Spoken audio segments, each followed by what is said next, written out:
All right, you're live. Hey, good evening, everybody. This is our June council meeting, once again, virtually on Zoom. It's June 9th. We have all of council present. And if we could start by the Pledge of Allegiance. And if you have a flag, or you'll see the flag on the screen, if we could all say the Pledge of Allegiance. I pledge allegiance to the flag of the United States of America and to the republic for which it stands, one nation, under God, indivisible, with liberty and justice for all. And if we could bow in just a quick moment of prayer. Dear Lord, thank you for being with us through all of these times.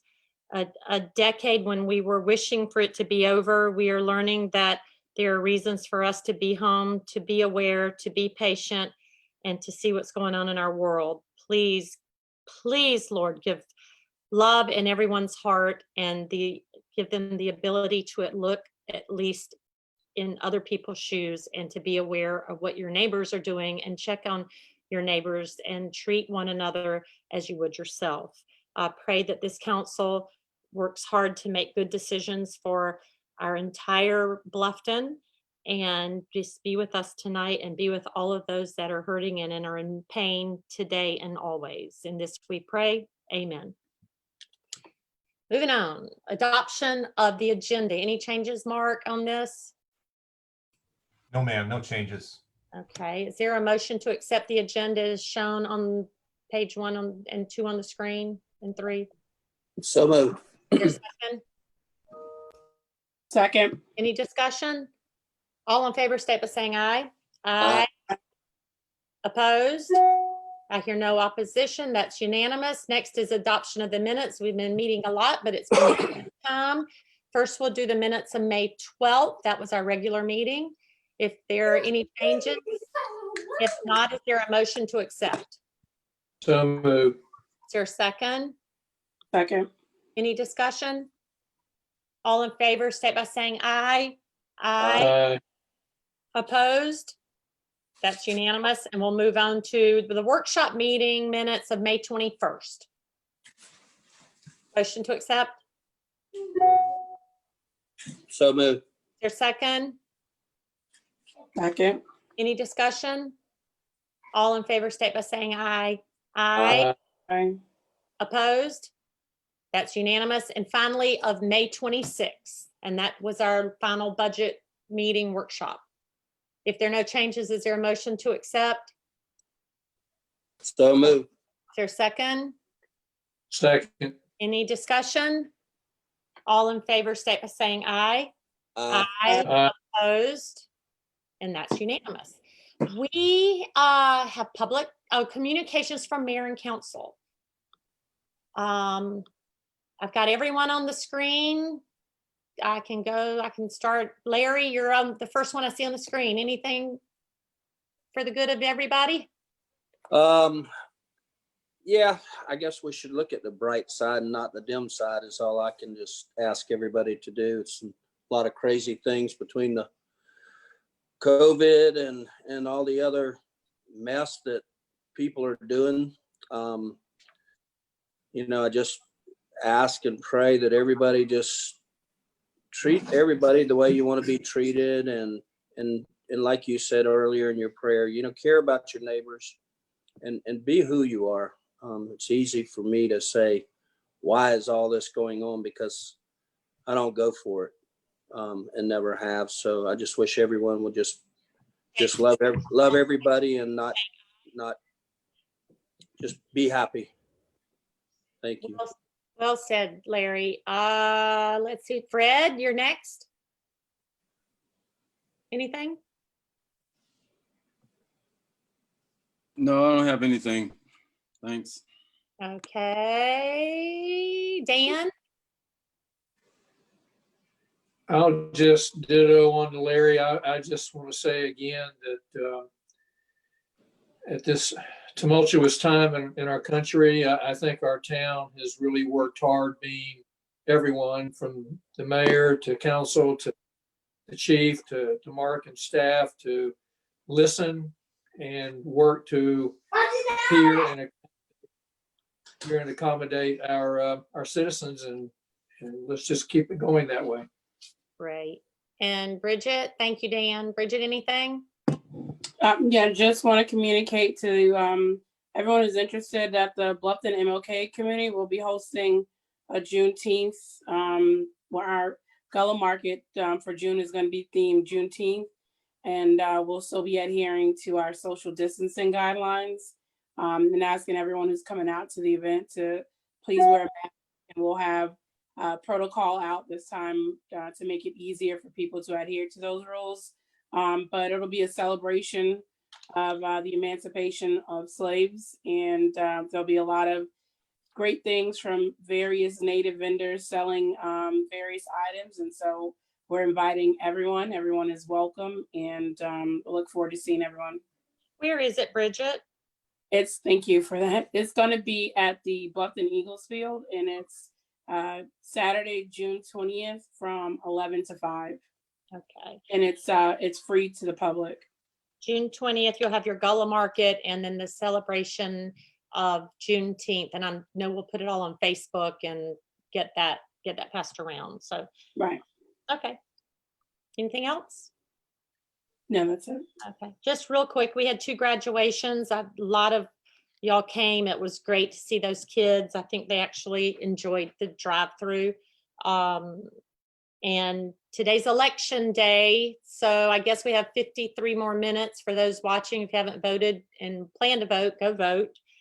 And a lot going on, just ditto to everything. And I just around that I've been, I just talking to people about our town and, you know, what we're doing right. And I bragged the other day on all of us. I said, the one thing you can find here that you don't find in a lot of places, well, you can always see Dan walking. I said, you can't help but find us. Dan's always walking. Fred is so engaged with his church and connected in town. Larry, you can't help but find him at the Oyster Factory. I'm usually riding around. And Bridget is either delivering lunches or in a food truck or around. So you can find us. You can find our chief. You can find our town manager. And it's just so much easier. And I think that communication has made all of this craziness a little more bearable in our town. So I'm just so proud to work with y'all. And it's just nice to know we're all so accessible. But that's it. And there is another protest tomorrow night at 5 at Oscar Fraser Park. And I think that's on social media. And it's another student from Bluffton High and another group that's gonna do that. Public hearing, no, public comment, sorry. Public comment, you have to fill out your form online ahead of time. Kim reads it and she'll read it all the way up to the 3-minute mark. But you need to do that work 2 hours before council. And Kim, you're up. All right, we have 2 public comments. First one is from Kelly Graham.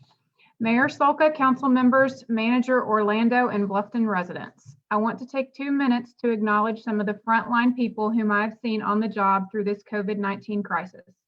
These people deserve our admiration and respect, not just for being visible and working hard through this time, but for their attitudes, their smiles, and their friendly disposition to all those who encounter. I am speaking, of course, about Derek Coaxum and his town maintenance staff who take care of the landscaping, streets, signs, and sidewalks in Bluffton.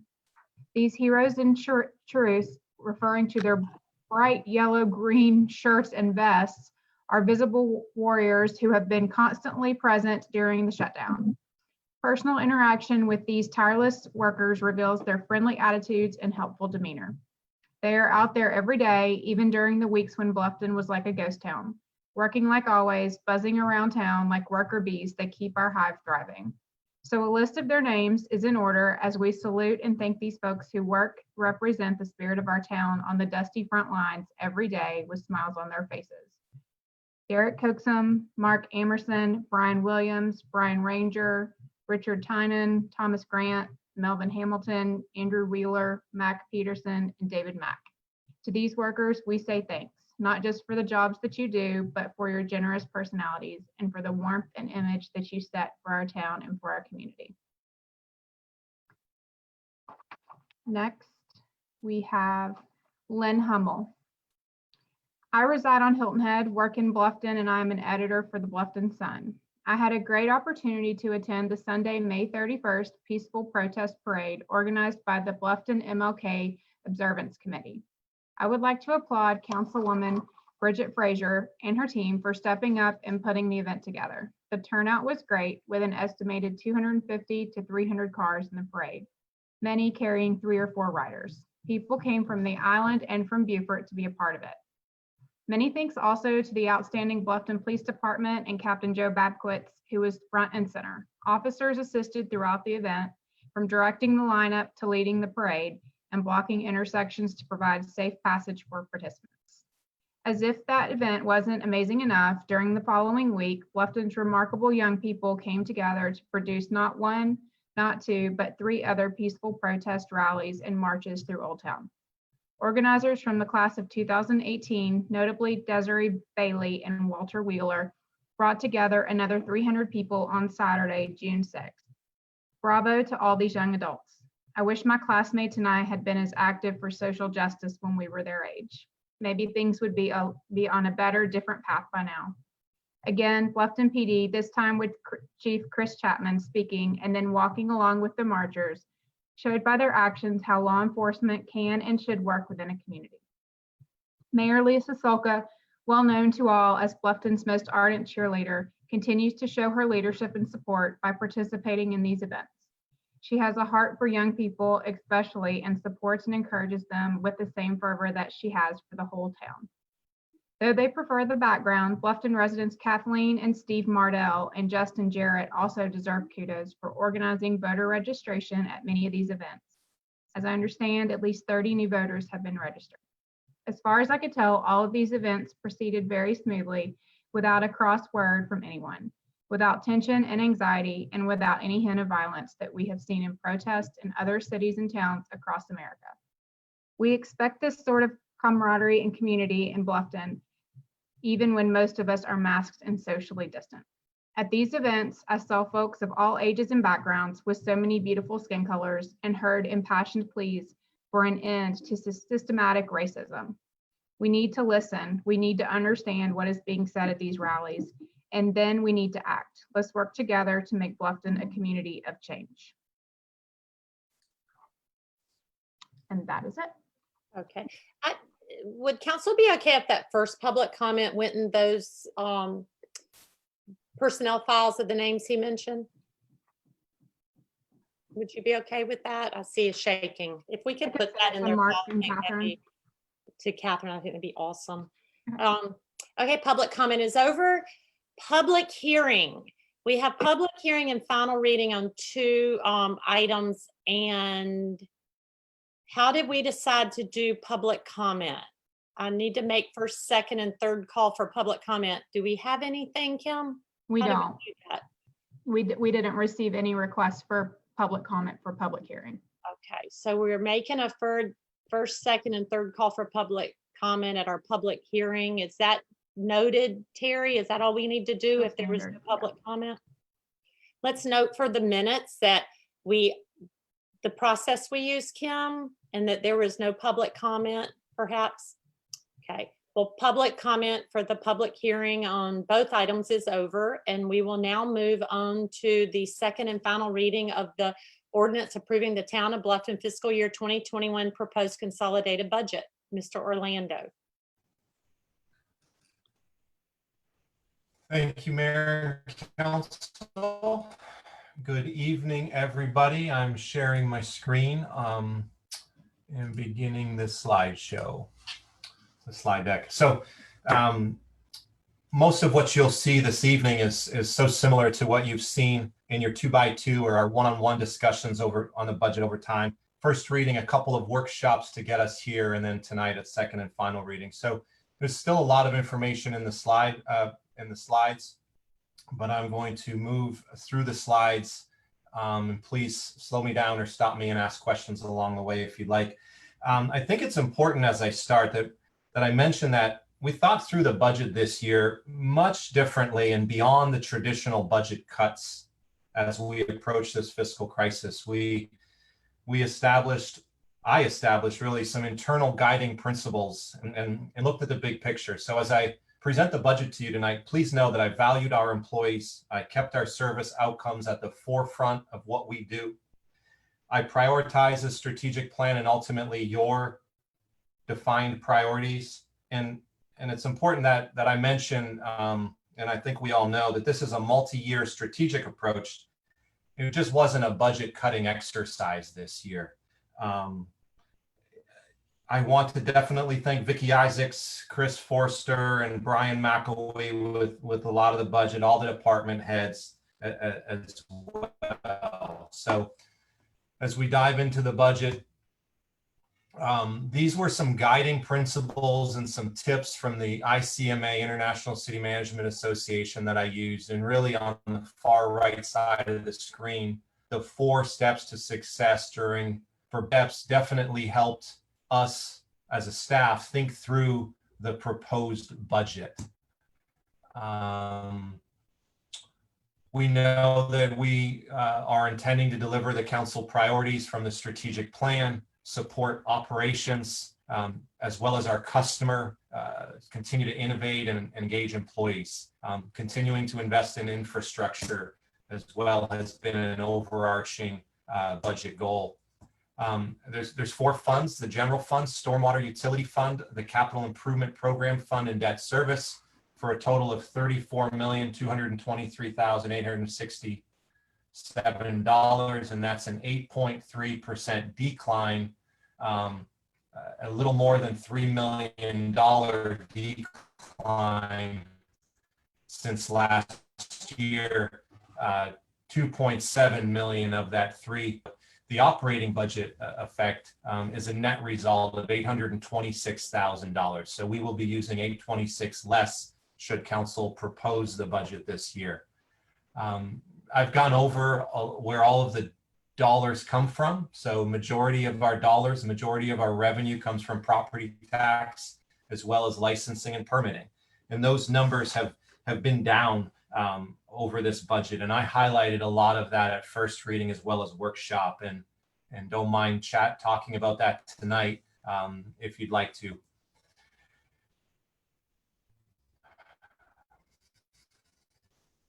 We see that property taxes are 27% of the overall budget, and permits 30.9%. You see these 3 funds: licensing and permitting, stormwater utility fees, and transfers in special funds. And you see those percentages escalate. There are different and new sources of revenue generated from the NPDES stormwater plan review and inspection fee under licensing and permitting, stormwater utility fee increase from 98 to 115 base rate, and then a vehicle tag fee proposed in the special transfers in. We see that personnel and benefits is a 39% effect on our budget, and operating is close to 20%, with a whole bunch of other accounts making up the difference. And so some budget highlights. It's balanced. It's definitely a balanced budget as I proposed. And tonight I propose at second and final reading the same budget that was proposed at first reading. It has careful expenditure reductions, but also some conservative revenue projections and some revenue enhancements. Property tax millage remains the same at 38.5, but it also reallocates millage from debt service to general fund. We were allowed to move the debt service to general fund as we refinanced our GO bond this year. It proposes a lean operating budget. We expand in our emergency management and public safety programs only. And again, it continues to invest in public infrastructure through our CIP program. I mentioned the additional sources of funding, and this also supports essential levels of fund balance, the reserves for a financial, very healthy financial position. We continue to support the strategic interagency partnerships, so those funds that have been requested by outside agencies, and you can see them. We can see them all on the screen. Palmetto Breeze from a public transportation grant for public transportation, a matching grant request of close to $80,000, and so on and so forth down the entire screen. Solicitor's Office, Public Defender, which is required, our great partnership and program with USCB for our water quality lab, and our most recent partnership endeavor, the Ambassador Program for Bluffton, and a $25,000 investment into the Beaufort County Economic Development Corp, and so on and so forth. The new sources of revenue, I shared this with you at the first workshop. And so you can see that the proposed road, street, public safety, transportation improvements of a $3 million use in our budget this year, a CIP of a little more than $2 million, an operating expenditure of 452, and the vehicle revenue you tag is where the dollars would come from, and proposed to be used for capital projects, public safety, maintenance and lighting, and public transportation. So as we dive into general fund, I won't reiterate a lot of this unless you would like me to slow down and go through it, but you can see that the mill value of 249,000 and change has gone up from last year, and over time, just simply over the last 5 years, it's really gone up. You know, let's just go back to 2016. It's $155,000 in 2016, and a short time later into fiscal year 21, almost $100,000 differential in our mill value. So we're performing well from a property tax standpoint as well.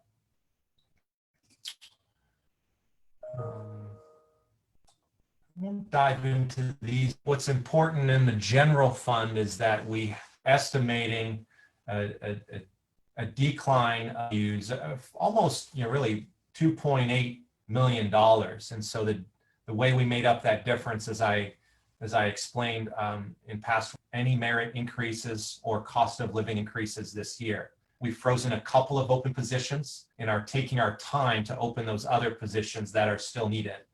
We've canceled all in-state and out-of-state travel, and I haven't proposed any replacement vehicles out of general fund. The only exception on a vehicle would be for new officers if we acquired a grant.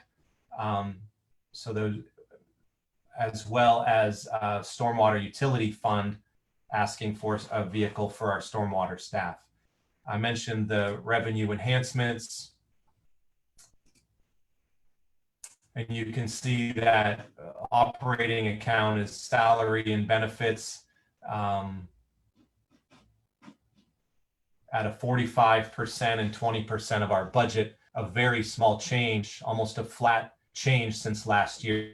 The only reason for that change is because we brought employees on 6 months into the year in fiscal year 20, and now we have to count of the fiscal year. So that changes that percentage on there.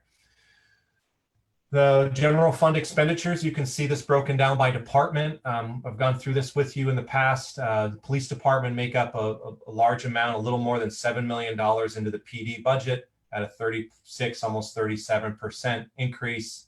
And the next largest is engineering and growth management. And you can see how those rank. But really an operating budget of 19.363 and 015 for general fund. Some highlights in the general fund. I won't reiterate everything I've already said, but it still allows to take care of our employees with a PTO payout at the end of the year, 25 hours. I think that's just a good practice to keep. The frozen positions that I mentioned are historic preservation senior planner and civil engineering technician. Both of those are in growth management.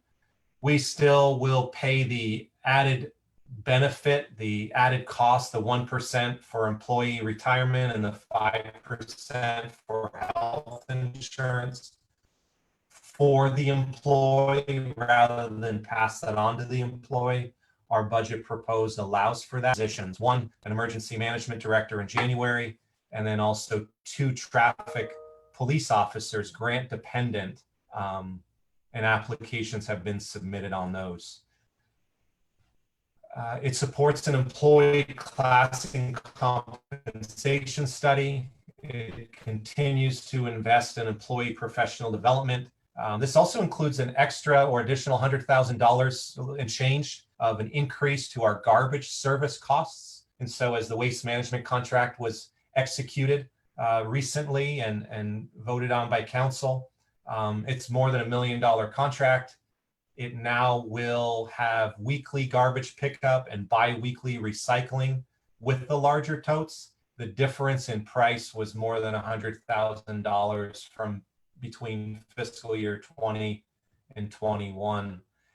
This also includes the phase 1 of the reforestation plan that you spoke about at strategic planning. And then it supports our operations, all inclusive. And so we haven't proposed to draw back on any operations, on any support. As I mentioned, those guiding principles of employees and service outcomes. We maintain the police department and actually enhance it through our investment into the new employees. It includes a comprehensive plan cost of $150,000 to get started in our comp plan overhaul. It maintains, really enhances the affordable housing initiatives and the Affordable Housing Committee work plan, and also the Beautification Committee work plan, most of which we need because of Tree City USA and all the beautiful enhancements in our town through that committee and their hard work with staff. And it supports the Don Ryan Center for Innovation, which is, as we know, an entrepreneurism center, really a business startup, all the way down to implementing the small business and economic resiliency plan that you recently passed. Our stormwater utility fund, as we mentioned, the base rate of $98 has been in place since 2008. And this year, the May River Watershed Action Plan Committee recommended a fee increase as COVID-19, as the pandemic really found its way into our community. Through a sensitivity analysis of the budget, we took a look and determined that a proposal from $98 to $115 this year is appropriate as a proposal, as well as adding the NPDES fee for stormwater plan reviews and inspections. And Mayor and Council, as you know, the ultimate goal here is to be back in front of you in August or soon thereafter to seek your approval, a $1 million bond for stormwater capital projects. The revenues mostly come from stormwater utility fees, 82.1%. So as you can imagine, that $98 to $115 matters. And what we're doing this year is we're also picking up the NPDES fee, the 17.9% of the budget that wasn't there last year. If you look at it at a budget level, we see that the proposal makes sense if we are going to invest in our sewer projects the way they're planned in the strategic plan and the way that you've given me direction on. You know, in fiscal year 20, we had a utility fee of 1.381, a little bit of grant income for a total revenue of 1.4. Our revenue with the $98 this year adds, plus the NPDES fee, adds a $2 million revenue to our overall stormwater utility fee budget. It's well balanced for operating. It's well balanced to support the existing projects and program, but it's also well positioned to support new revenue, or I should say new expenditure in the bond due to the bond. And so last year, you can see that we had, if you go down to the total expenditures and transfers out, we had a $2 million proposed budget last year. We have a $2 million proposed budget this year. But what it's not doing this year is we're not using close to $600,000 from fund balance to make up that differential.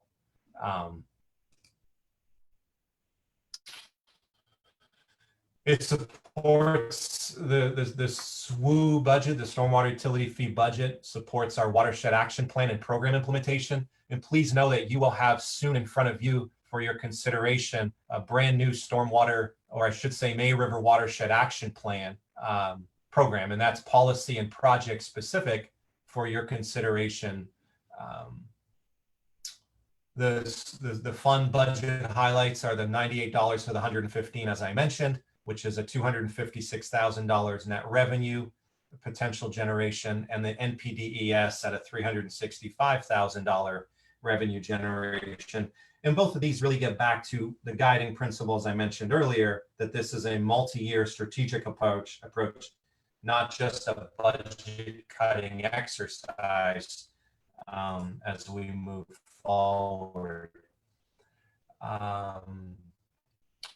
You can see where the dollars, the operation. So we're proposing to take $130,000 from the stormwater fund into the general fund to support our ditch and drainage maintenance. You all talked about that a little more in depth as we heard from Brian McElwee, our Director of Engineering in workshop, budget workshop. It also supports the stormwater management personnel and operating and capital outlay, which is really personnel, all those things we find in the general fund for operating, salaries, benefits, the programs with the program with USCB, a water quantity model project, and then also the replacement vehicle for watershed management.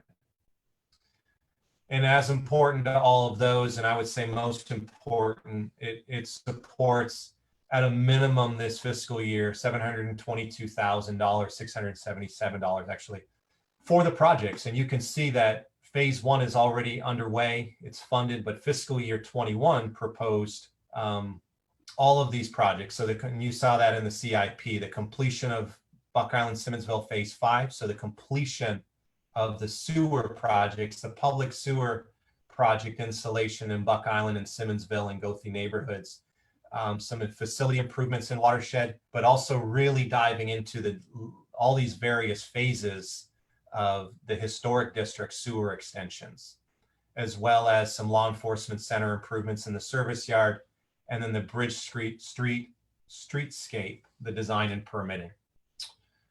CIP, we dove into really a capital improvement project is anything more than $5,000 with the exception of roads, buildings, and computer software where the threshold is $50,000. And the CIP, the capital planning process is year-round, 12 months a year. We work on reviewing all of our current plans, all of our guiding documents, whether it's the Buck Island Simmonsville neighborhood plan, the Old Town Master Plan, the SC 46 corridor plan, the comp plan. We look at those and we review current needs and available funding sources. You considered the capital projects as we had I would say a robust conversation about projects in the January strategic plan workshop. Per state law, the Planning Commission prioritized the recommendations to council in April, and then council through the budget exercises we're going through now, make decisions and then really prioritize the work so we can get to work.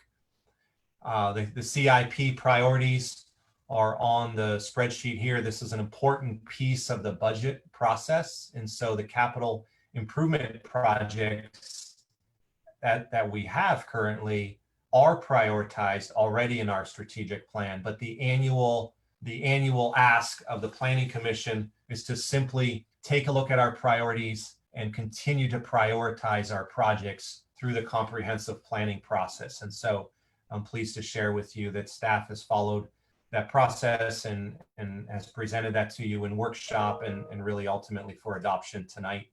The majority of our dollars, you see them where where we find them in fiscal year 21. We're relying upon grant applications for almost 20% of the CIP budget. We're relying on the TIF debt service that transfers to CIP at a 25% use of budget. We're using CIP fund balance, almost $800,000 of fund balance is being used. And you can see that our dollars for hospitality and local ATAX have, while we're projecting a decrease in revenues, we still have some healthy accounts, and I would say, I think and believe that these are appropriate proposed revenues used for the budget.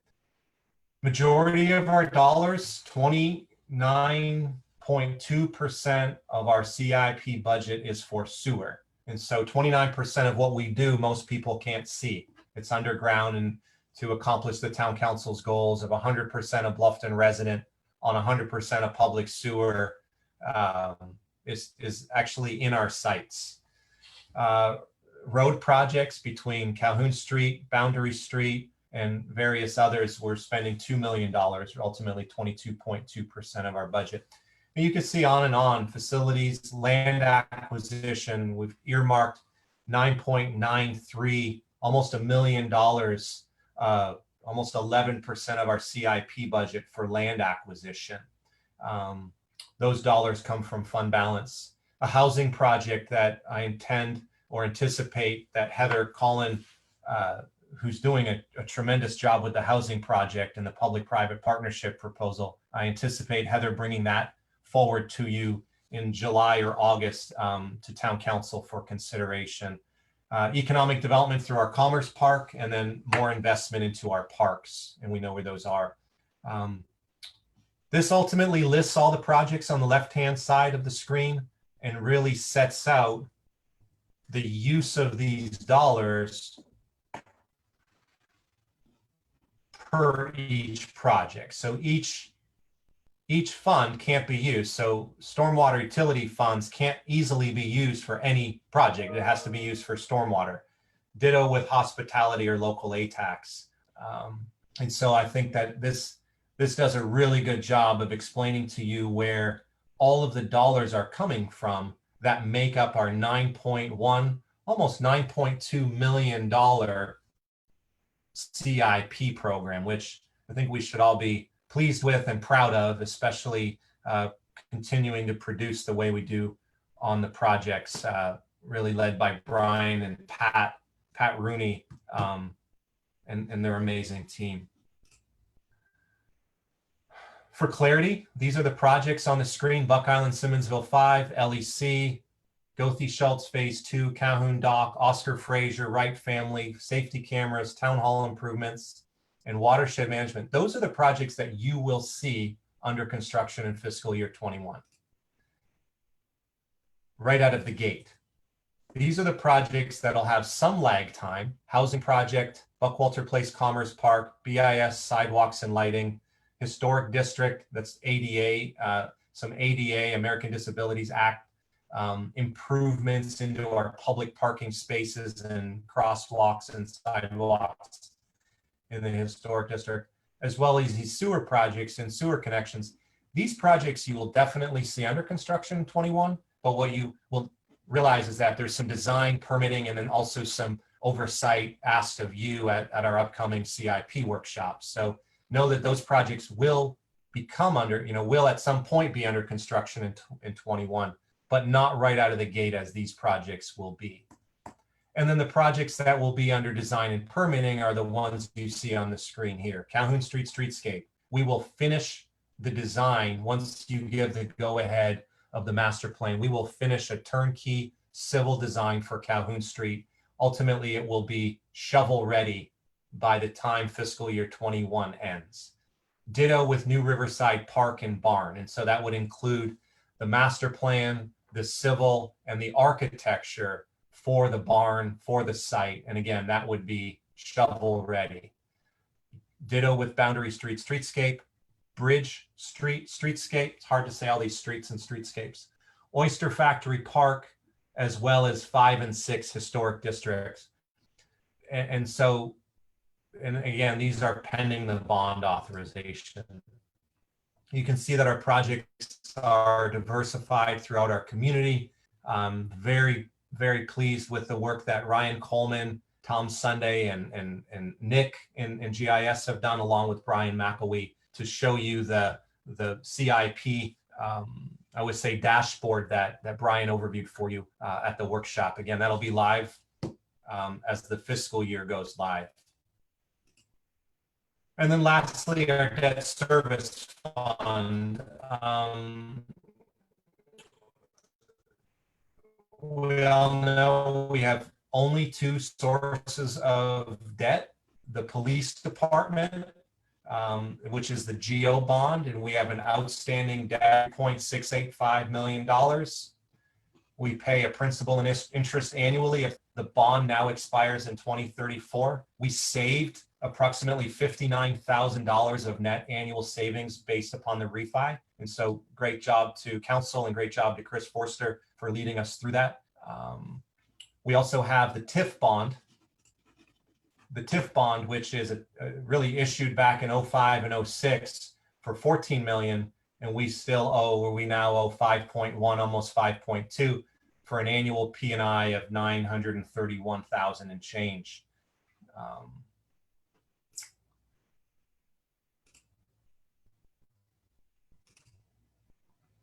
Ultimately, you see that the debt service proposed budget is 3.6 million dollars. And so you can see that some of the dollars are still put in fund balance, and you can see that principal and interest is paid on the TIF, the GO, and then some of the TIF, actually a significant portion of that TIF is transferred out to CIP, and you can see those dollars in how healthy our CIP is, to CIP from our TIF. And again, that TIF will expire in 2026. We talked about fund balance. I put it on the screen anticipating questions, and I'm pleased to present to you a consolidated budget of $1,867. And that is all that I have for this evening. I'm available to answer any questions, but also thank Mayor and Council for your input, guidance, difficult questions this year, as well as support to date. Great. I've got all of y'all actually are up on my screen right now, so I can just go in order of who I see. Any questions? I'll start with Larry. Any questions, Larry? No, I think Mark's done an amazing job, him and Chris and everyone involved, to make sense out of this crazy world we're living in the future. And I feel safe and good about the everything I've seen in there. Okay. Great. Fred, you're right next to Larry on my screen. You're next. Any questions? Keep moving. Dan, you're next to Fred on my screen. Any questions? Yeah, I do want to say, like Larry, that I know that staff has worked extremely hard to work with the budget that's 8.3% reduced and made some internal sacrifices on top of that. But I'm still, as the last conversation, talking about fund balance. And, you know, we have an extremely healthy fund balance, which by the GFOA, our number is around 74%. You know, we have quite a few million that's unrestricted. And the only thing about the budget that's ever bothered me at all, just me individually, was the tag fee. I wanted to give us a year to see how things play out and use some money from the fund balance to do that. But Mark, that being said, on the special revenue matrix, you or Chris, and I don't know if you have your book near you, and if you don't, that's okay. Can you hear me? I can hear you. Okay. It talked in there about the H tax, and it said that at the beginning of the year, the fund balance would be 509,170.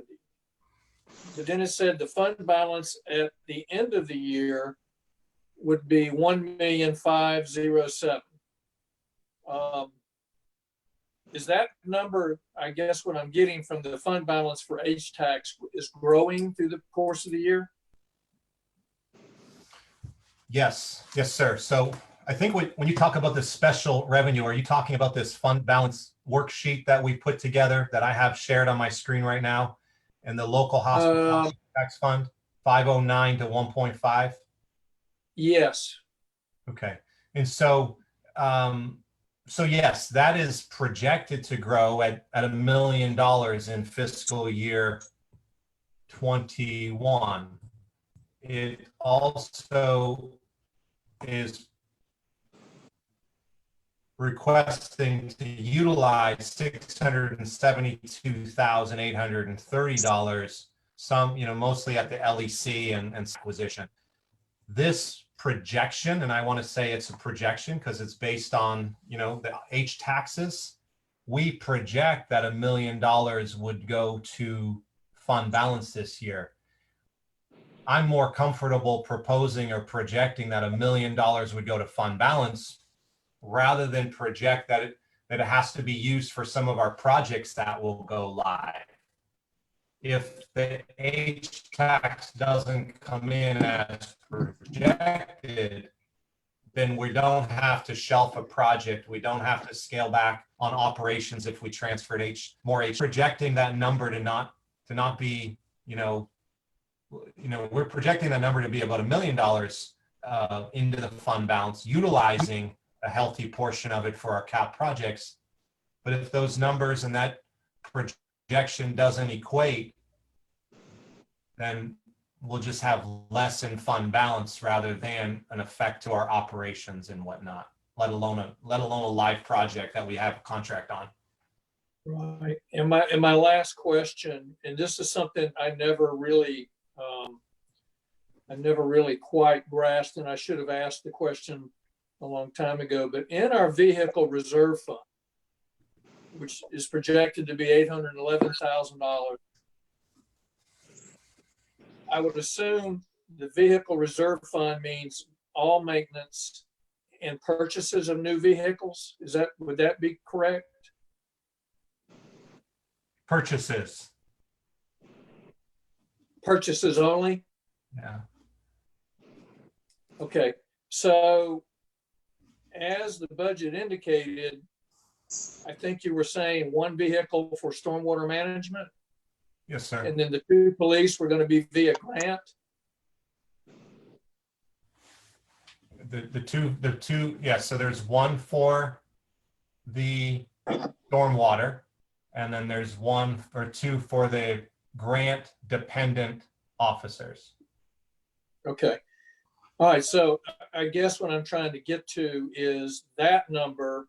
Typically, there would be a lot of vehicles associated to it to go through an annual purchase process, but we're not doing that this year. Is that, that's my takeaway. And so a large sum of that money will be left by the end of the year. In Yes, sir. addition to throwing $1 million.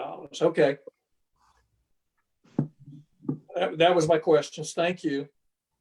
Thank you. Thanks, Dan. Bridget, you moved on me on the screen, but I think you're the last one. Bridget, any questions? No, I don't have any questions. I don't either. Mark, I think it's a good budget, and we'll see how we end up at the end of the year. So if there are no other questions or any other discussion, is there a motion to approve the ordinance approving the Town of Bluffton fiscal year 2021 proposed consolidated budget on second and final reading? So moved. Is your second? Second. Any discussion? I'll just ask for a blanket. All in favor and opposed. That's easier than doing a roll call. All in favor, state by saying aye. Aye. Aye. Opposed? No. Okay. 4-1. Dan opposed. Kim for minutes. Mark, I don't know if everyone else is, but sometimes when you're talking, it seems to be going in and out. I don't know if everyone hears that or if it's my computer. That's the thing for me with Mark. Okay. Just Me too. might need to check your service, but I heard it. Just sometimes it just kind of stretched out. So just be aware of that. Okay, that's approved. Great job on Chris and everyone on that.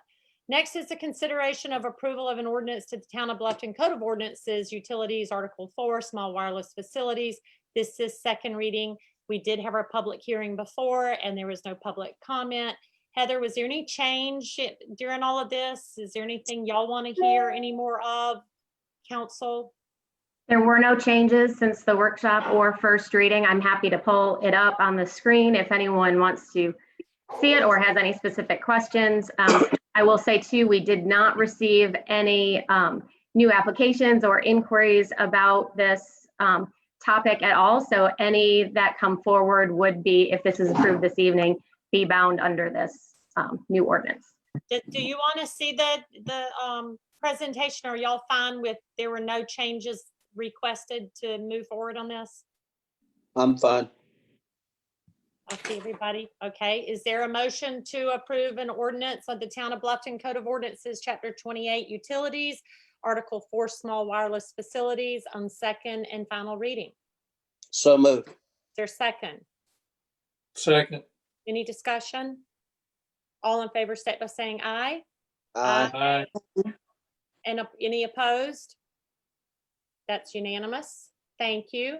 Moving on to the formal agenda items, Scott's up. This is second and final reading as well, and it's an ordinance to amend the Town of Bluffton Code of Ordinances, Chapter 13, Public Property, Article 2, Public Park, Dock, and Boat Landing Rules, to modify the names and rules pertaining to the use of certain town-operated properties.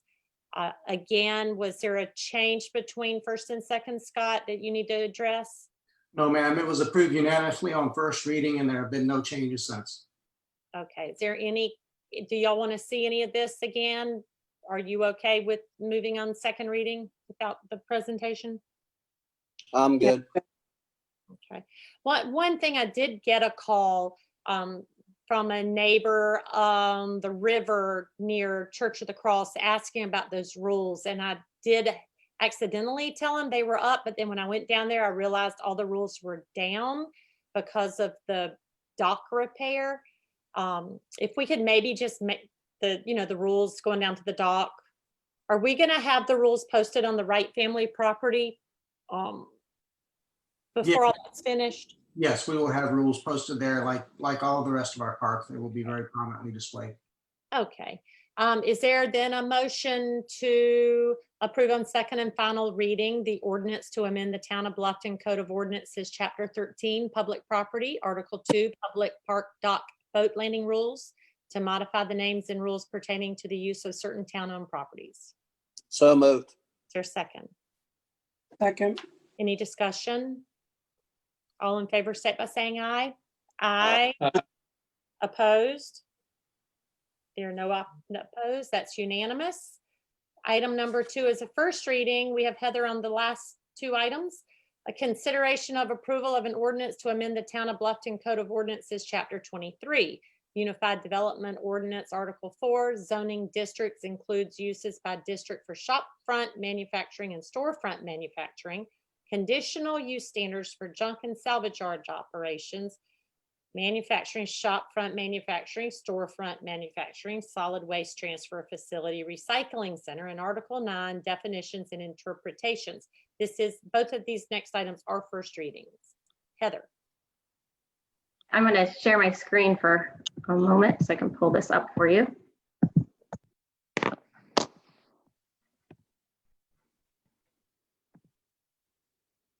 Sorry, bear with me.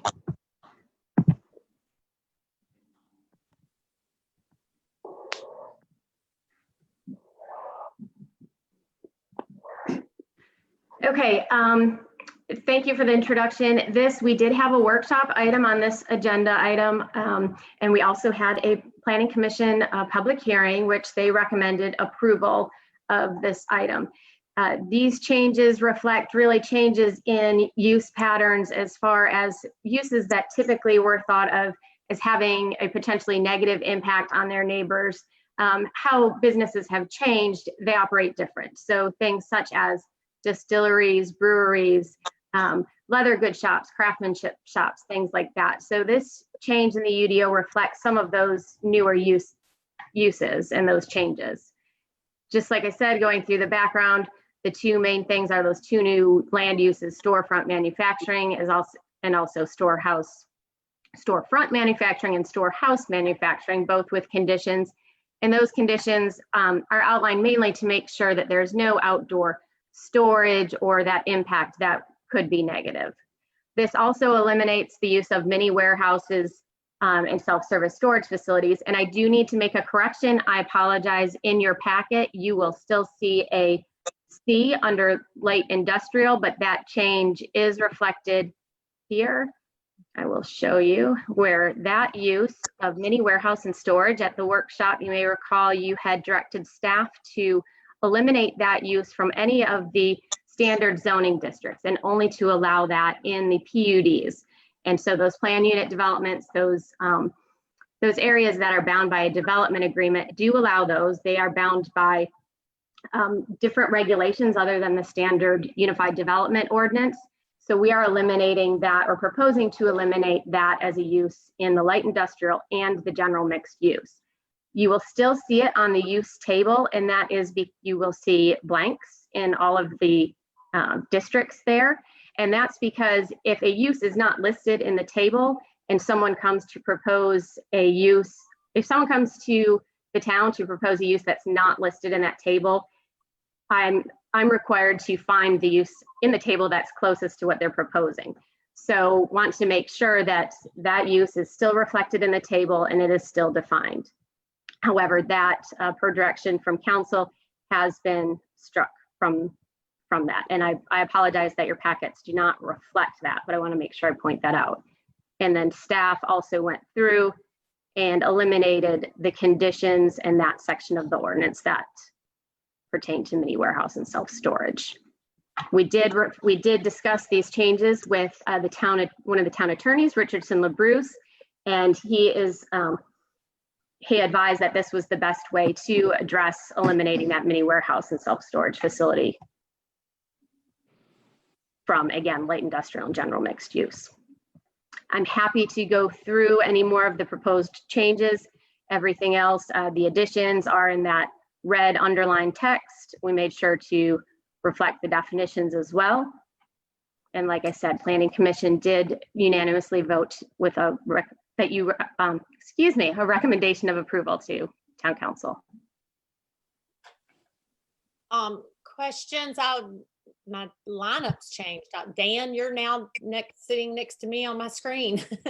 Dan, any questions on this? This is first reading. Any questions of Heather or other staff? I have none. Okay, Bridget, anything for Heather? No, I don't have any questions. Larry? No questions. Great job. Yeah, Fred? Nothing.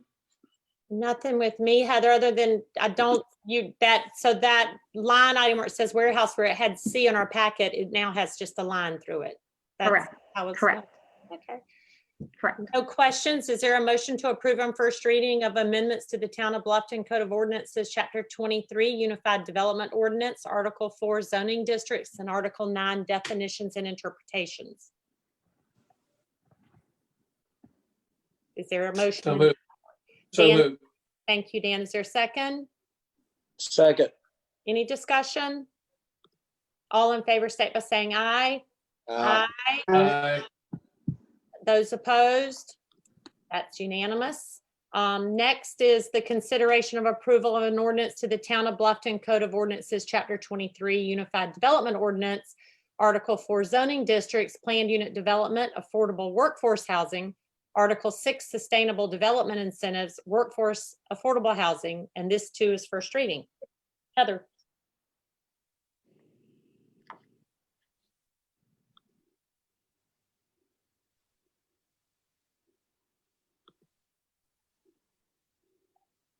Okay. Like you said, these are more changes to the Unified Development Ordinance related to workforce and affordable housing. These also came before you for a workshop item and also through the Planning Commission, a public hearing with a recommendation of approval.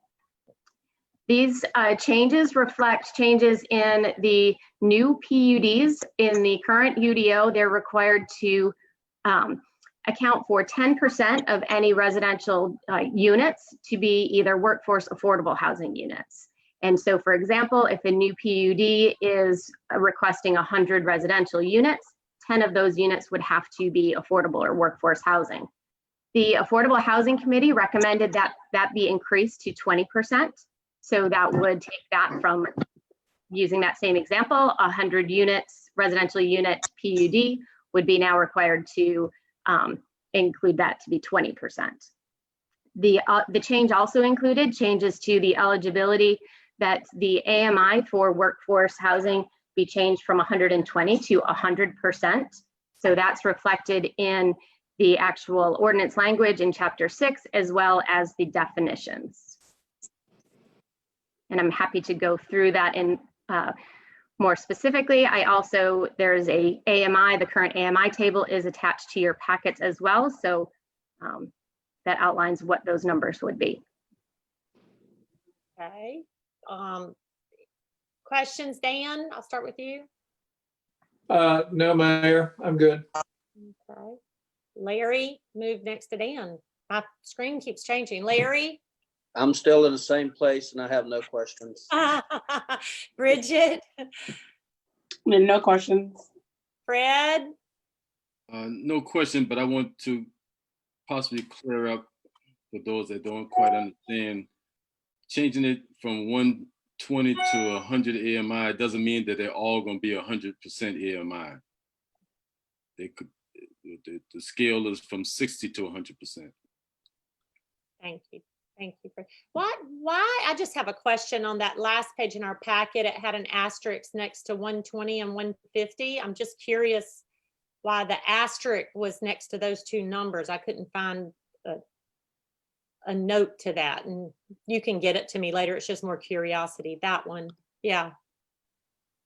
I'll have to get with you. That comes from Beaufort County Housing Authority, and I will have to find out why they put that asterisk there. I'm sorry, I don't know the answer. That's okay. If you could, it's just curiosity. Okay. Any other questions? If not, is there a motion to approve on first reading of amendments to Chapter 23, Unified Development Ordinance, Article 4, Planned Unit Developments, Article 6, Sustainable Development Incentives for Workforce Affordable Housing, and Article 9, Definitions and Interpretation? Anybody want to make that motion? So moved. A second? Is there a second? Second. Any discussion? All in favor state by saying aye. Aye. Aye.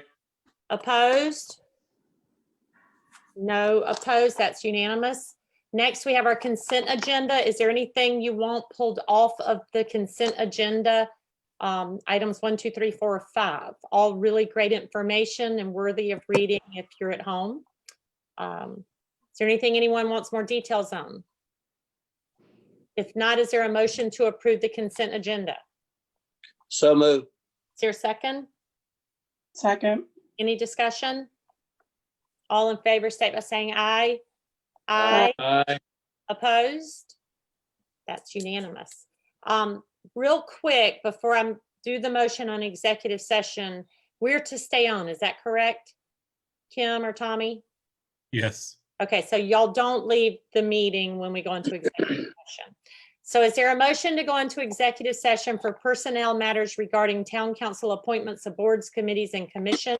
That's Freedom of Information Act 3470A1, and consideration of a resolution authorizing just compensation to property owners for easements necessary to complete the approved Goethe-Schultz Phase 2 sidewalk, and that's FOIA 3470A2. So moved. Is there a second? Second. Any discussion? There will be action if the newspaper or press is listening, so stay tuned. There will be action out of executive session. Any other discussion? All in favor, state by saying aye. Aye. Aye. Aye. Opposed? That's unanimous.